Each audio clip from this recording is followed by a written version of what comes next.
So it's ramen day today dahil special naman ngayong araw na to. So subukan naman natin kumain dito sa Ramen Nagi. So andito nga tayo sa Ramen Nagi. So napadpad nga kami ng Baguio at eto nga yung nakita namin na trip namin kainin today. And eto nga gumagawa ng 500 itong asawa ko para may pambayad daw siya sa ramen. Pero guys, eto after 10 years pag-aantay, eto nga tumating na yung ramen namin at it's yummy. Ang sarap namin nakuha ko sa kanya naman, super spicy. So eto nga guys, dapat gutom na gutom kapag punta ka dito dahil bawal nga pa daw pala sa kanila ang mag-take out pag di mo naubos.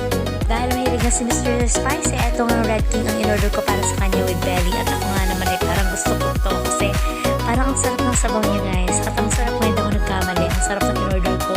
Dahil nabsog na nga ang tiyan, eto nga at magpapaskas na tayo at naglalakad-lakad na nga kami dito. So that's it for today's video. Bye!